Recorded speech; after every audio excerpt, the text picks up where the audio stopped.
February 7th, 2023. Satya Nadella stood in front of journalists at Microsoft's campus in Redmond and said something he'd been waiting years to say.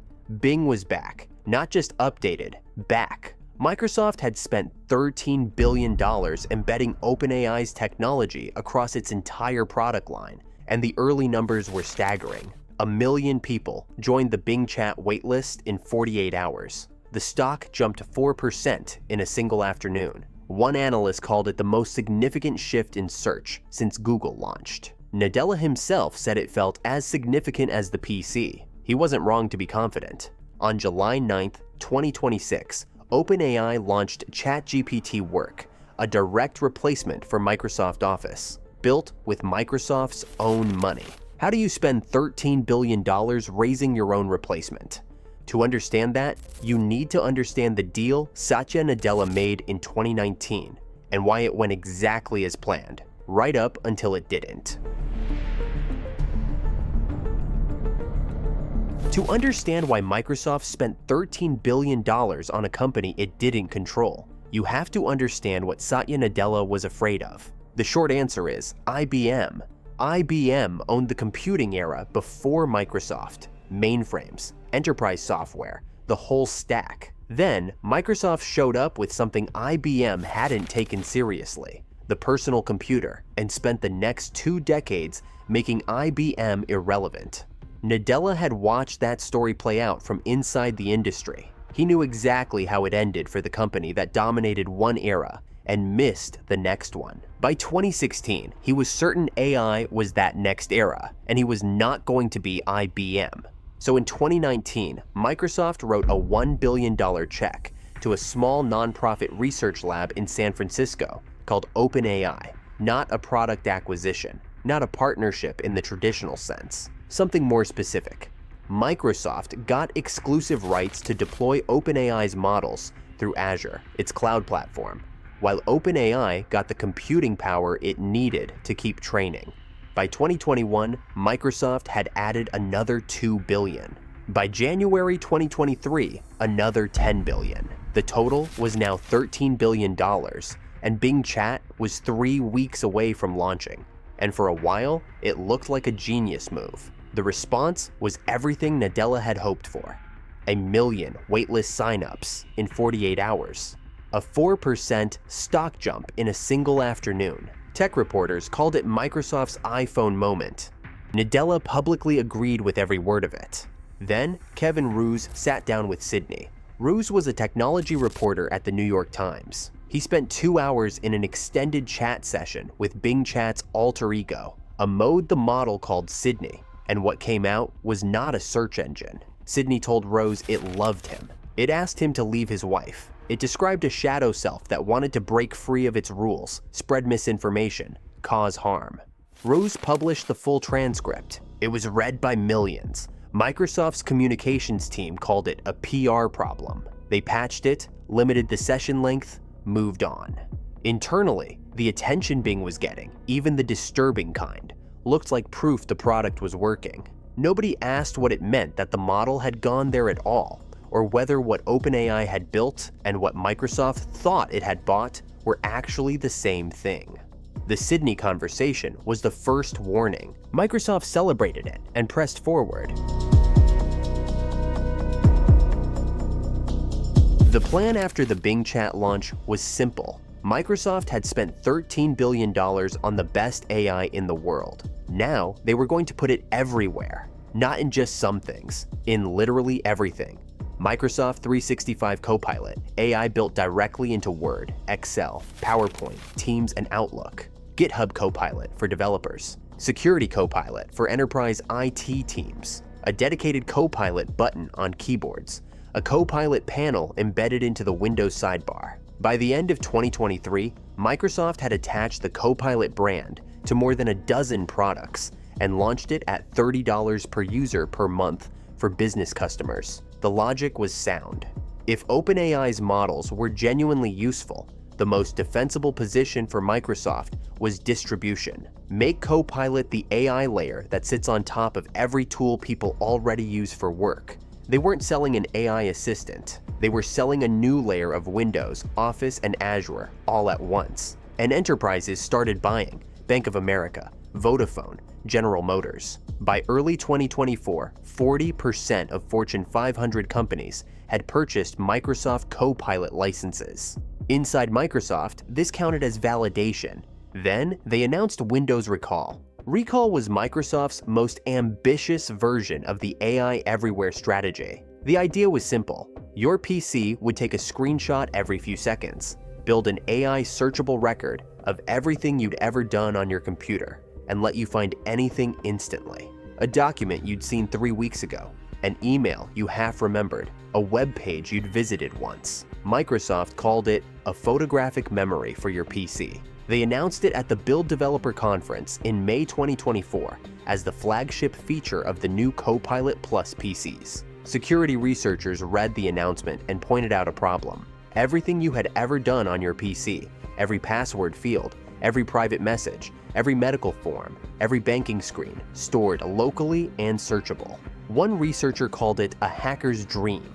The UK's data protection regulator opened a formal inquiry within weeks. Microsoft delayed the launch, then made it opt-in, then delayed it again. The feature announced as the future of personal computing was quietly removed from the Windows 11 rollout. The bolt AI onto everything instinct, taken to its logical conclusion, had produced something nobody wanted.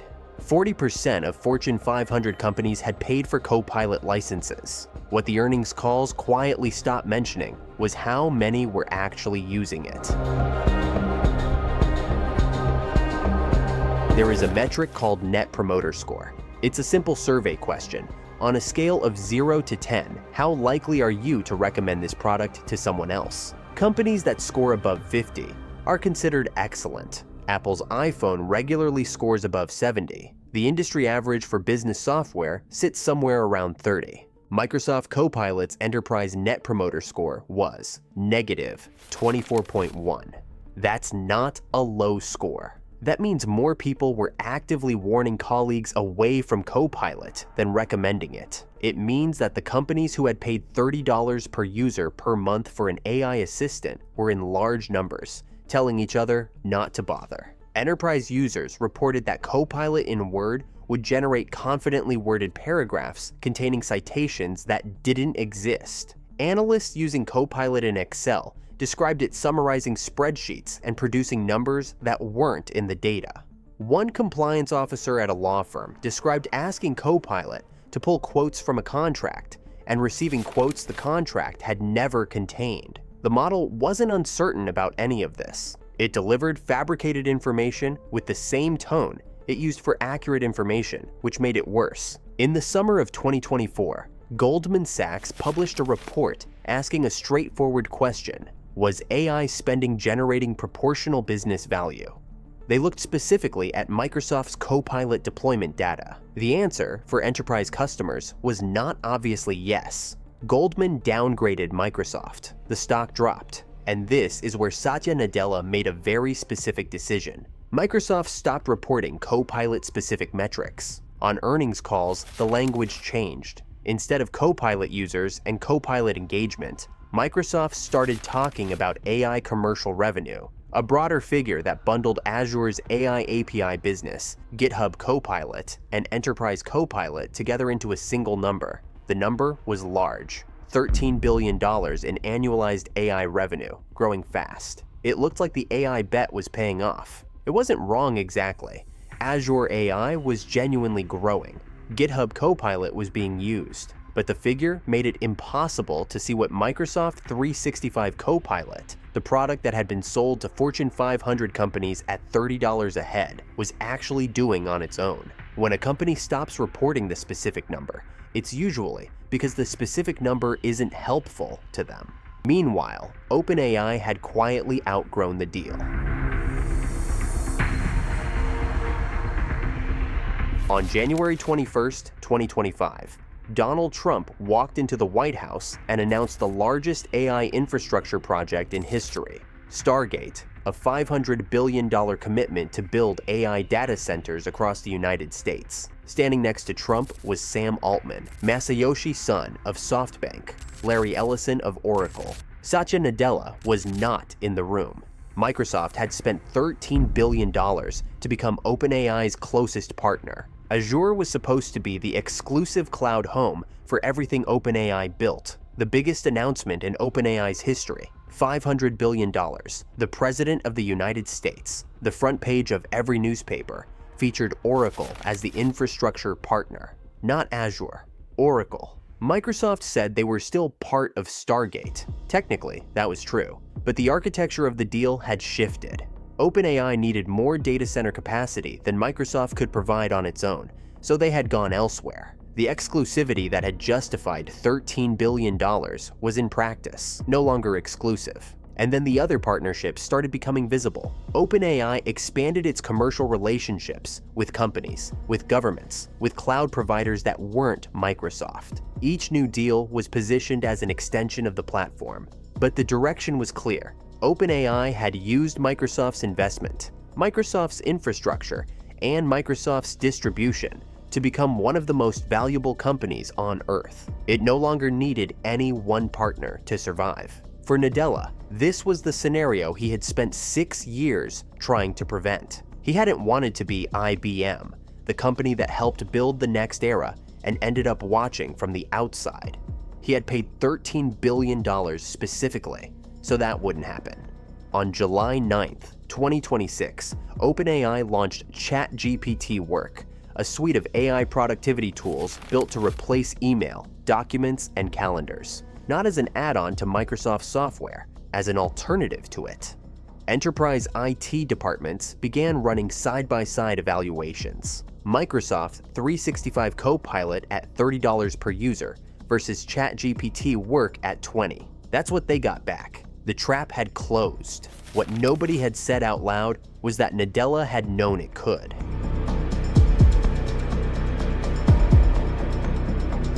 Satya Nadella had studied the IBM story carefully enough to know exactly how it ended.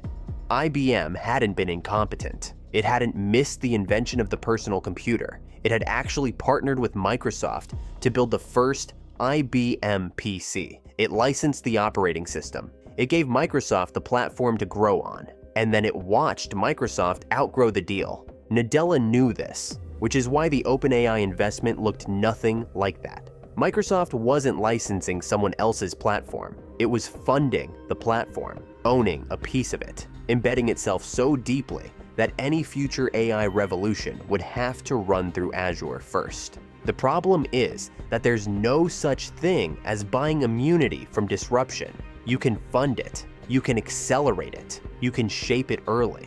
What you can't do is buy a clause that says it stops when it reaches your front door.